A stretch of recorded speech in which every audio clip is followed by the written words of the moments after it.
Shalom, shalom, Rabino. Qué bueno, Baruch Hashem, qué bueno que estemos aquí en nuestra tercera sesión. Y justamente las respuestas que estaba mencionando es totalmente, no sé si estoy utilizando bien, voy a utilizar bien la palabra, pero es bastante revolucionador, o sea, realmente renovador, algo nuevo, algo totalmente que no se había escuchado, bueno. Nosotros pensábamos, según nuestra concepción, bueno, yo que nací en esa concepción, que ese es el otro poder, es el oponente de Dios, ¿no? Pero resulta que Dios mismo lo creó con un bueno y un sano propósito en beneficio de nosotros. Le voy a explicar un poquito, si me permites, Claro, está ya bien. un poquito el tema, pero rápido sobre el Satán. El Satán nos ayuda a crecer, de hecho, eso es su misión. Pero hecho, por eso no es contradicción a Dios, no es contrarrestar a alguien, sino al contrario, es sumar. ¿Por qué?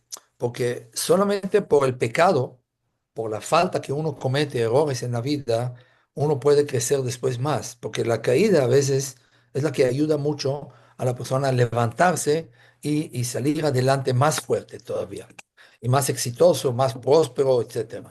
Porque sin la caída nunca vas a entender los errores, los que, como yo siempre digo en las clases de que hablo sobre la justicia divina o lo que es por la famosa pregunta, eh, literalmente, ¿por qué hay gente que le va mal, justa que le va mal y hay gente buena que le va bien?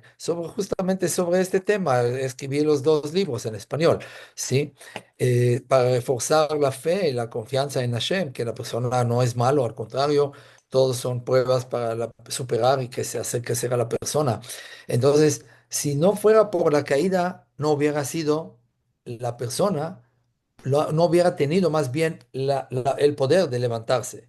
¿Me entiendes? Entonces, los tropiezos, lo que no destruye, en otras palabras, construye. ¿Me explica? Ujú. Entonces, si tú pasas la prueba, entonces tienes más oportunidades de crecer y prosperar. Ese es el Satán. Es criatura de Hashem. Es una ¿Ok? criatura, creación de Dios con un buen propósito, ¿no? Ujú. 100%. Muchas gracias, Rabino, por esta aclaración. Nuestra pregunta 12. ¿Por qué es recomendable estudiar la Kabbalah a partir de los 40 años, según lo que, bueno, ya se viene difundiendo? Bueno, ya hemos escuchado también, justamente me han preguntado al respecto y creo que si nos podía aclarar esta pregunta, bueno. Bueno, de hecho, es recomendación, no es prohibición. La mayoría de los rabinos cabalísticas recomiendan no estudiar esta sabiduría, estos conocimientos antes de la 40 edad de 40 años. Como dice la Mishnah en Avot dice, nos enseña que hay etapas en la vida. Y, por ejemplo, cuando uno llega a 40 años de edad, ¿sí? Entonces llega a la edad del entendimiento. En la Kabbalah tenemos tres niveles de categorías, más bien, ¿sí? De estudio. Jochma, Binah, Vadat. Ese es Chabad. La palabra Chabad, Lubavitch, ¿sí? Se llamaban por estas tres palabras. Jochma es los conocimientos, lo que uno adquiere por medio del estudiar, de aprender, de interesar, de informarse, todo eso, o de su maestro, su rabino, ¿sí? O de su papá, etcétera. Y la biná es el entendimiento. Sí, son las tres, de hecho, primeras tres esferas que tenemos, 10 sefirot, son las tres después de las tres primeras, que es obviamente las más elevadas que no podemos tocar, no podemos entender y no podemos hablar de ellas, pero después viene lo que es Jochma Bina Vadad. ¿Sí? Jochma es la sabiduría, los conocimientos, Binah es el entendimiento. Entendimiento significa profundizando las cosas, ¿sí? No estudiar superficial por encima, sino profundizar, analizar más, ¿sí? El estudio. Y Da'at es el conocimiento que uno ¿sí? Como combina la sabiduría con el entendimiento. Ahora, yediá significa también relacionar con algo, con alguien. Como por ejemplo, en el Génesis dice la Torah que Adam yada et Javá ishto. El hombre supo, conoció a su esposa Javá. Y Jajamín hace la alusión a la relación íntima. Conocer, puedes conocer a la persona en esta relación íntima que tienes con tu mujer, ¿sí? Entonces, esa es la unión más fuerte que como conocer a Hashem. Significa, con Hashem es otro tipo de unión, otro tipo de relación, obviamente, no es física, no es corporal, es espiritual, conexión espiritual. El problema de estudiar antes de 40 años es porque no podemos construir un edificio del quinto piso para abajo, sino tenemos que construirlo con cimiento. Y el cimiento hay primer piso, segundo, tercero, cuarto y quinto, que es la Kabbalah. ¿Por qué digo que es el quinto piso? Porque tenemos todo lo que disculpe, antes de esto. O sea, tenemos que adquirir conocimientos, suficiente conocimientos para poder estudiar la Kabbalah. Entonces, son como que motivos más que nada alágicos, espirituales, pero no es una prohibición, ¿sí? Obviamente, hoy en día recomiendan mucho a cualquier persona estudiar Kabbalah, con muchas restricciones, obviamente. Uno debe de ser casado para no tener malos pensamientos, malas inclinaciones, pensar en cosas indebidas, incorrectas, obviamente. El Talmud Hagigá habla, página 14, 13, 14, habla que uno no debe de estudiar Maaseh Bereshit, la creación del mundo, ¿sí? Por eso la Torah comienza con la letra Bet, no con la letra Aleph, porque la Bet es de esta forma y tiene una salida, una rayita para atrás, ¿sí? Una rayita atrás, ¿sí? Así es la letra B, ¿sí? ¿Por qué? Para enseñarte que no debes de investigar lo que sucedió atrás, sino de aquí en adelante. Mm. ¿Por qué? Porque son secretos tan profundos que no corresponden a nosotros. Entonces uno tiene que estudiar cómo está la carreta de Dios, cómo está la creación del mundo, pero no antes de la creación. Entonces, a mí también pusieron límites o restricciones que solamente uno tiene que estudiar de un rabino temeroso de Hashem, con buenas cualidades de carácter, como humildad, que uno debe de sumergirse, hacer la inmersión en el mikvé antes de estudiar para tener una mente pura, no pensar en cosas indebidas. Entonces, si uno estudia hasta enseñar la Kabbalah a un alumno y no dos, porque si uno de repente no pone atención, puede salir un daño irreparable. ¿Por qué? Porque si no pone atención y interpreta lo que escuchó del rabino de una u otra forma, puede salir cosas peores, más dañinas. El Zohar Parashat Naso, página 124, columna 2, advierte que estudiar los secretos de la Kabbalah son muy peligrosos sin preparativo adecuado. Y esto puede, como el Talmud ahí en Hagigá 14, habla de 4 tanaitos que subieron al cielo, o sea, aprendieron la Kabbalah, entraron a los secretos más profundos y uno de ellos salió mal de la cabeza, se volvió loco, el otro se descarriló del camino de la Torah, el Isha Ben Abuyá, el otro murió y el único que salió bien, o sea, sano y a salvo, fue Rabbi Akiva, el único de los 4 tanaitos grandes que estudiaron Kabbalah profunda, obviamente, de acuerdo a su nivel. Así que hay que saber que primero hay que estudiar el primer piso, que es la Torah, Nevi'im, Ketuvim, Mishnayot, Talmud, Halachot. Ya estás lleno, ya estás listo, preparado, ahí puedes estudiar Kabbalah. El Arizal, hace 400 años aproximadamente, dijo que es permitido y es mitzvah estudiar también antes de esta edad, obviamente, para la persona que está listo espiritualmente. Si ya estás lleno de estudios y estás después de usted, entonces adelante. Los Jajamim de la Kabbalah tenían miedo que haya gente que de repente pueden llegar a confundirse, como estos rabinos grandes, tanaitos, que uno se echó a perder, se descarriló del camino, otro murió y otro se volvió loco. Y uno puede también sentir demasiado orgullo, sentir soberbia. Sí, yo sé mucho, Kabbalah, yo sé no sé qué, sentir en las nubes.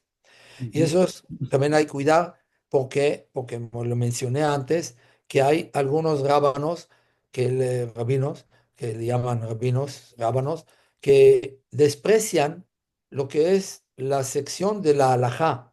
Y le dicen a la gente, pueden estudiar Kabbalah sin cumplir Torah, no necesitan respetar Shabbat, no necesitan comer kasher, solo estudio Kabbalah.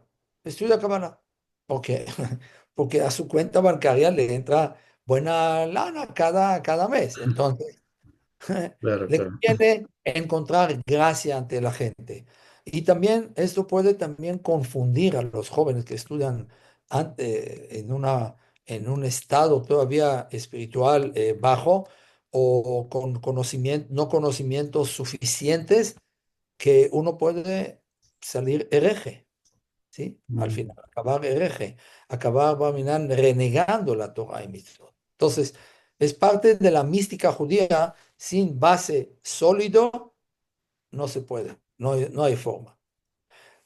Hay que siempre aconsejar con un rabino reconocido qué parte de la Kabbalah se puede estudiar más sencilla, más superficial, sí, más profunda y estudiar con un rabino, con un maestro.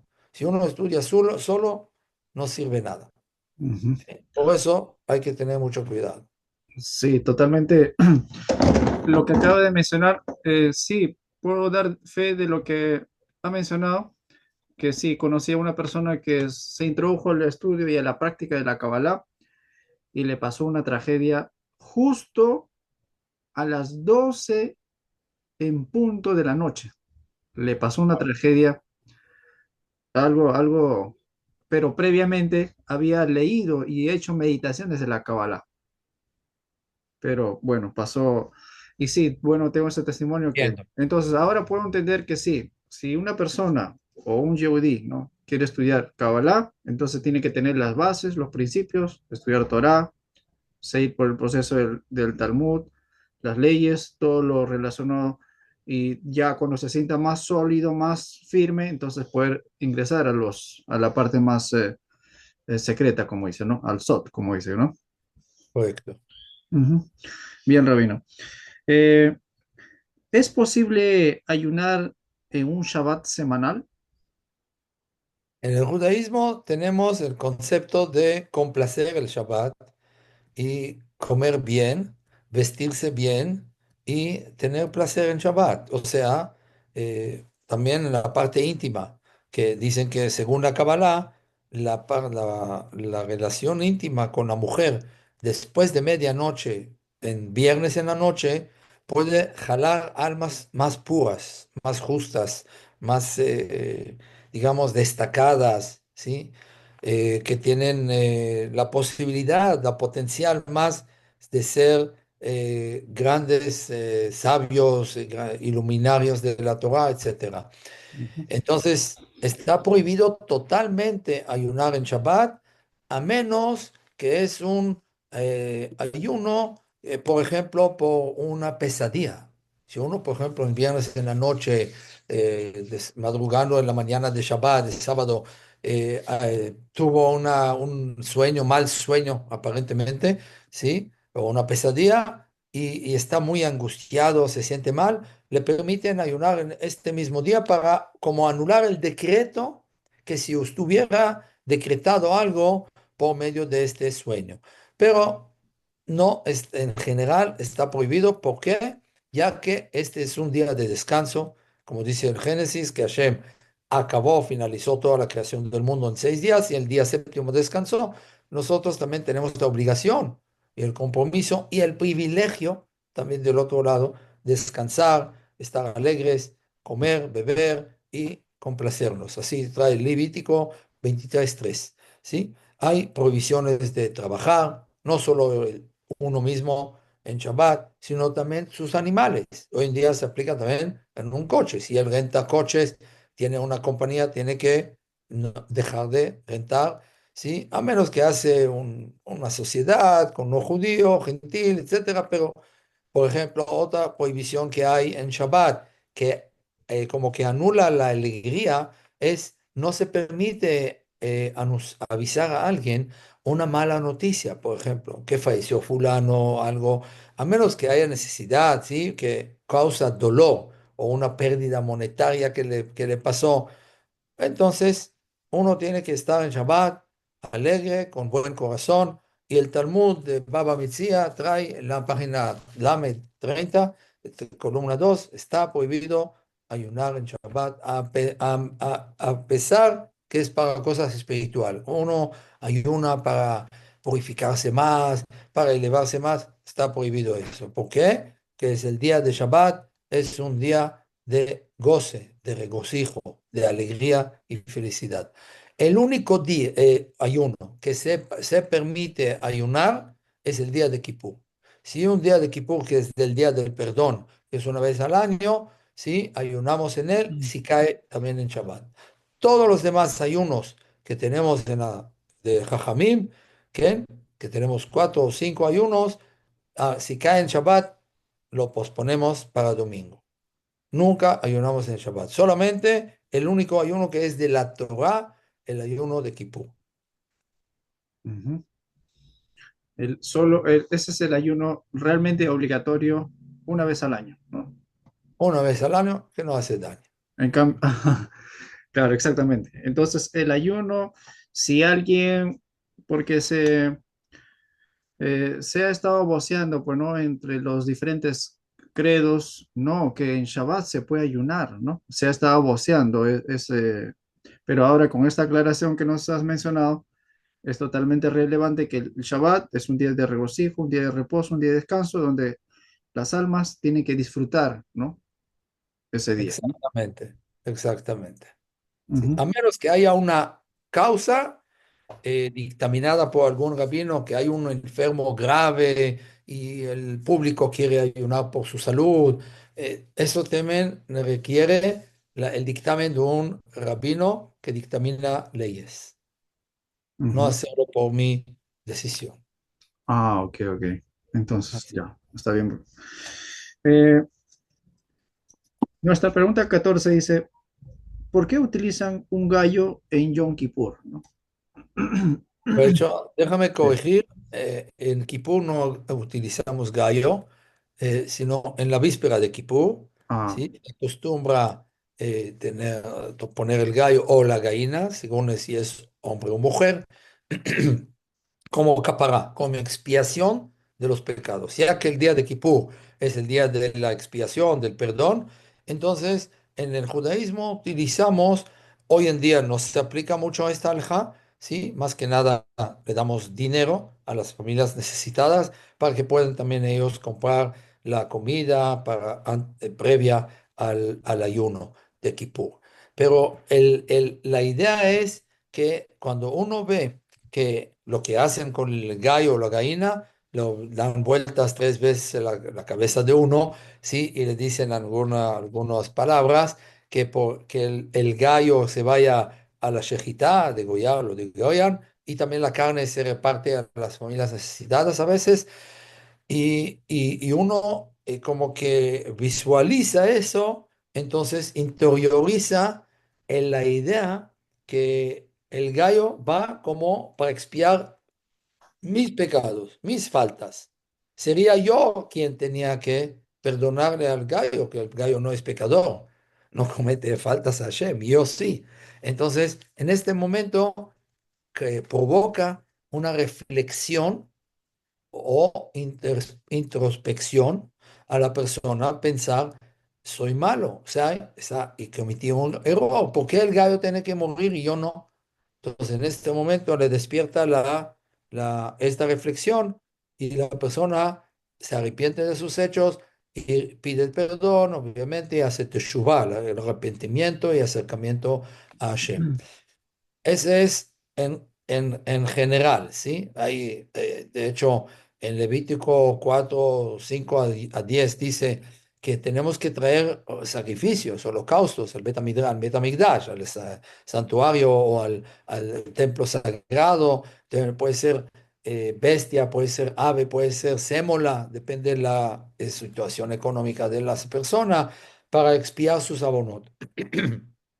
Y el Talmud Menachot, ¿sí? 17.1 dice, detalla los tipos de sacrificios y holocaustos que le traían los judíos al Bet HaMikdash, ¿sí? Entonces, con gallo, todos pueden pagar. O sea, no es un toro que vale a lo mejor $1.000 o una vaca, ¿sí? Sino un gallo que cuesta a lo mejor, cuando mucho, 100 soles o no sé cuánto. Y también los pobres pueden participar en esta mitzvah de la capará, de la expiación de los pecados. Hoy en día, otra vez, los hajamim, los sabios recomiendan no utilizar gallos, sino solamente dinero. Hacer con el dinero, agarrar dinero, X dinero, ¿sí? Equivale a una comida y darle vuelta a la cabeza y decir que este dinero se vaya a tzedakah, ¿sí? Y nosotros, nuestras almas se purifiquen y se limpien y vamos para la vida. Entonces, es como una costumbre que era muy común en aquel tiempo. Hoy en día ya no se aplica mucho. Hay gente que sigue todavía con esta costumbre, hay gente que anularon esta costumbre y ya no siguen con eso.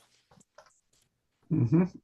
Entonces, el gallo, que es para el varón, y la gallina para la mujer, que se Correcto, utiliza previo a Yom Kippur, es exacto, como un medio de expiación correcto. Y y, reflexión también. y Sirve reflexión. para reflexión que uno tiene que pensar que yo cometí muchos horrores, muchas faltas, muchos pecados durante el año y por medio de esto me causa la reflexión que hice mal, me arrepiento, confieso a Hashem y le pido perdón y así entro más limpio, más puro al día del perdón. Ujú. Esa es la idea en general. Esa es la idea en general. Sí, Correcto. bastante práctico la manera como nos está explicando Rabino. Nuestra pregunta 15 menciona cuáles son las señales del inicio de la era mesiánica, que es algo que se han estado preguntando muchos y, y bueno, realmente hay mucha, digamos, desconocimiento por parte de nosotros, los de las naciones, sobre ese tema. Y yo creo que va a ser de gran bendición su respuesta, Rabino, en este asunto. Entiendo. También es un tema muy extenso y hay mucha confusión, como tú dices, y muchas interpretaciones a este tipo de, el concepto de Mashiach, de tiempo pre-mesiánico que estamos, de hecho. Pero según la tradición judía, nosotros creemos que el mundo va a existir durante 6.000 años, 6 milenios, ¿sí? Como se dice, referente a los 6 días de la creación. Cada día representa 1.000 años de Hashem. Entonces, el sexto milenio ya está acabando. Estamos, según el calendario judío, en el año 5785. O sea, ¿qué nos falta? Nos falta 215 años, cuando mucho. Eso quiere decir que ya estamos en la última etapa, en un último tiempo de premesiánico. Y el tiempo premesiánico se llama en arameo Ikveta de Meshija, el talón del Mashiach, del Mesías, ¿sí? ¿Qué significa el talón? Según la Kabbalah, nosotros tenemos el Adama Elión, que es el ser humano, que de ahí vienen bajando los mundos, ¿cierto? Según el cráneo, es lo que representa las tres esferas más elevadas, sí, y luego los demás, la mano derecha, la mano izquierda, sí, son 7 esferas que se llama Gesed, Binah, Gvurah, Tiferet, Netzach, Hod, Yesod y Malchut, ¿sí? Entonces, el talón es la parte más baja del ser humano, ¿cierto? La cabeza es lo más importante. Uno puede vivir sin talón, pero sin cabeza no, ¿verdad? Entonces necesitamos la cabeza. La cabeza es la parte más, el miembro más importante del cuerpo humano, ¿sí? Uno va a minar fuera de nosotros, puede vivir sin dedos, sin manos, sin pie, pero no sin cabeza. Entonces, la cabeza es lo que representa el Adam Arishon, el primer hombre. Y según la tradición judía, todas las almas, 600.000 almas de judíos que estaban, que salieron de Egipto, ¿sí? Estaban colgados en el cuerpo del Adam Arishon. O sea, cada uno de nosotros estaba colgado en él, ¿sí? Tenemos ahorita millones de judíos y antes había muchos más millones, pero tenemos que saber cómo, ya hablamos de la reencarnación y todo eso, hay alma que se divide también en chispas, también, ¿sí? De almas, o sea, una chispa no viene nomás al mundo y otra chispa se queda acá o otra entra en otro cuerpo, pero es otro tema. Pero de todas formas se describe esta época de Ikvit HaMashiach, del talón del Mashiach, como una serie de proceso y señales que van a suceder antes de la llegada del Mashiach verdadero, auténtico, según la fe judía. ¿Ok? El Talmud, por ejemplo, Sotá, página 49, columna 2, describe estas, ¿cómo se llama? Época premisiánica, pero lo más importante es entender que hay una combinación de quiebra en el mundo, o sea, de un lado tenemos una pérdida de valores, ¿sí? Y principios, tenemos gente, o sea, el mundo occidente está perdiendo muchos valores y la ética, más que nada, y nosotros sabemos, lamentablemente, nuestra juventud refleja la influencia del mundo secular también, ¿sí? Y el mundo secular occidente es el libertinaje. El mundo oriental es más cerrado, más espiritual. El mundo occidente es más libertad, ¿sí? Libertinaje más que nada. Pero, entonces, el judaísmo encontramos algo extraordinario, que es el día de Shabbat. El día de Shabbat es el número 7. El día viernes, que es de los musulmanes, sí, el día sagrado para ellos, es el número 6 que representa el mundo material, mundo físico. Cualquier aparato que tú agarras, ¿sí? Lo ves seis objetos, seis partes, ¿sí? Tiene los cuatro puntos cardinales y la parte de arriba y la de abajo. Entonces son seis partes, porque es el mundo físico, que representan el número 6, que es los 6 días de la creación. El número 8 es el mundo de la espiritualidad, que ese es el día domingo, ¿sí? Que para nosotros no es sagrado, para nosotros es sagrado el día de Shabbat, ¿sí? Pero es el mundo oriental que ellos se abstienen totalmente del mundo de las cosas mundanas, digamos, ¿no? Se Ujú. apartan de eso, se encierran en un convento, no hablan 6 meses, no comen, no se hacen cosas como para elevación espiritual. El judaísmo no es así. El judaísmo, en la Torá, que es la sabiduría divina, encontró la combinación del 6, del mundo material, físico, mundano, y lo espiritual, que es el 8, que es el número 7. Y regresamos a la misma pregunta de Shabbat, porque Shabbat es un día de goce, pero de un lado es un día de deleite, de regocijo, de alegría, de felicidad, y del otro lado tenemos que la obligación de elevarnos también espiritualmente, estudiar Torah, hablar en la mesa de Shabbat sobre la semana Parashá, de valores, de la ética, enseñar leyes en la mesa a los hijos, etcétera, transmitir todos estos valores a nuestros hijos, nietos, etcétera. Entonces, esta combinación esa es una combinación también de los señales que vienen, que sucedan en el tiempo pre-mesiánico, según la tradición judía, es una combinación como de pérdidas de valores al lado de también despertar espiritual, porque hay mucha sed, ¿sí? Que está escrito en Isaías y otros profetas, que va a haber sed no para tomar agua y no hambre para comer, ¿sí? Comer comida física, material, sino sed y hambre para conocer a Dios, para acercarse a Él. Y es un fenómeno, oye, que tenemos que entender que hoy en día es increíble cuánta gente busca la conversión al judaísmo. ¿Por qué? Porque sienten vacío, sienten que su alma no está satisfecha. Hay mucho vacío de valores en el mundo. Y eso es lo que sucede para prepararnos a la redención final. Mm, Esto viene en el Talmud Sotá, como mencioné, hay 18 señales que la Gemara Sotá trae, por ejemplo, no menciono todo, no por falta de tiempo, pero por ejemplo, que la descarez va a crecer, o sea, hay descaro. Los hijos faltan respeto a los ancianos, a los papás, ¿sí? ujú, Mucha falta de respeto, ¿sí? El precio de las cosas va a disparar. Vemos cómo las cosas están cada vez más caros, ¿sí? Sí.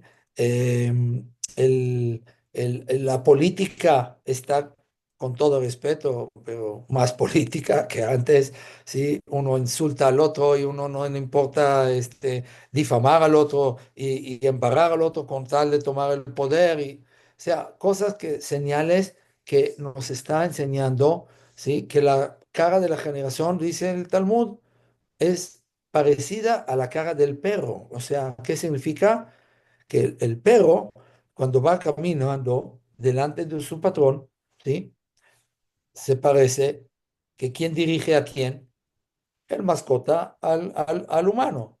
Pero no es verdad, porque cuando llega a un crucero o a una esquina, se voltea a ver, patrón, ¿a dónde voy? Derecha, izquierda, derecho. O sea, depende de él. Así son los políticos de hoy en día. Los políticos no le importa tú, le importa a ellos, le importa su interés, su ego. Entonces, ellos van dirigiendo su política de acuerdo a tu necesidad. No porque te quieren, no porque quieren tu bien, sino quieren calentar su silla. No quieren despegarse, claro. desprenderse de la silla, ¿verdad? Y lamentablemente es en todos los sectores y en todas las religiones y todos los países, así es. Entonces son varios señales que el Talmud nos trae en Irmiyahu, Isaías, Daniel, Zacarías, señales de la profeta. Hay dos formas como llegar a la redención final. El Talmud Sanedrín, página 97, 98, trae ahí señales del Mashiach y dice ahí hay dos formas, o Beitá o Bejishena. Dos formas que el pueblo judío va a ser redimido, según nuestra tradición. O en su tiempo, o sea, al final de los 6000 años, o apresurar la redención. Depende las acciones y las mitzvot que uno cumple, a nivel pueblo, obviamente. Ujú, Y ese varios señales. También en el Zohar, también habla de un proceso de seleccionar las almas perdidas, recoger y recuperar todas las chispas, las cáscaras, quitar todas las cáscaras. Es en términos del Zohar, de la Kabbalah, obviamente, ¿sí? Eh, entonces, la situación espiritual a nivel mundial va a ser de un lado, ¿sí? Alejamiento, libertinaje, totalmente, y del otro lado un despertar grande en el corazón de judíos y no judíos, conocer a Hashem más y hacer teshuvah, acercarse a Hashem, y obviamente que la tierra de Israel va a dar su fruto. Vemos cómo la tierra de Israel, el Estado de Israel crece. Hoy en día el Estado de Israel no vende naranjas como al principio del Estado, vende tecnología, vende armas, vende sabiduría. Nosotros sabemos que el pueblo judío ha tenido arriba de 30% de premios Nobel a nivel mundial, cuando el pueblo judío es como aproximadamente 3% de toda las habitantes del mundo. Y con todo eso ganamos más de 30 o 33% de los premios Nobel. O sea, todo el mundo está utilizando el, el Waze y otros inventos israelíes. Es increíble. O sea, aquí quiere decir que, en resumen, esta época se describe en el Talmud, en el Zohar, como el amanecer. El amanecer hay mucha oscuridad de un lado, pero la luz ya está por llegar, entonces ves los rayos de luz por ahí que están llegando y poco a poco la luz conquista y empuja la oscuridad y el sol de repente sale. Y esa es la llegada del Mashiach pronto. Eso es lo que esperamos. ¿Ok? Qué interesante, Rabino. Sí, de hecho, estas propuestas o estas señales que estás mostrando y has mencionado es evidente. Es evidente en el día a día que van pasando los años, nos estamos dando cuenta lo que está sucediendo. Rabino, justo le quería comentar algo en estos 3 minutos que nos faltan. ¿Sí? En esos días que estuvimos coordinando el tema para esta sesión, eh, yo también estuve averiguando sobre usted a través de las exposiciones, tiene su página, también dio una serie de shiur allá en México, bueno, y he estado viendo, incluso tiene en Spotify, ¿no? Que también hay varios shiurim que usted ha colocado ahí. Gracias, sí. He visto una de ellas que se llama Clases de Torah de México, de la fecha del 29 de junio de 2022, ¿no? El tema es los viajes de cada Yehudí en este mundo. Sí. Y en ese shiur que he estado escuchando, ya en el minuto 11:36 menciona un tratado, que es el tratado Berajot, que relata la muerte del Rabí Akiva. Ok. Y esos días que estuvimos coordinando este tema, con la gracia del cielo, un amigo me escribe y me dice, ¿sabes qué? Tengo 2 libros que te puede interesar. Y uno de ellos justo fue esto. Lo estoy viendo, el Talmud, muy interesante. Y qué Berajot, curioso. ¿es tratado Berajot? Y justo es el Tratado Berajot. Y leyendo esas páginas encontré la muerte de Rabbi Rabbi Akiva. Akiva. Wow. Justo lo que escuché en su shiur, en ese capítulo, los viajes de cada Yehudí en este mundo. En el, Así capi- en el minuto 11 menciona este tratado y me llamó la atención y lo leí varias veces y realmente dije, aquí está sucediendo algo. ¿Cómo es Esto que se llama la justo, providencia divina. justo a pocos días o pocas fechas, y ahí indagando también encontré un shiur expuesto para la Sinagoga de México llamado El secreto para la protección del mal del ojo? También. Y ahí menciona unas enseñanzas muy interesantes e incluso menciona de cuando se le pregunta, ven los niños, ven a la ventana, ven la silla, ¿no? El maestro, sí, sí vemos, ¿no? Pero, ¿y ustedes ven a Dios?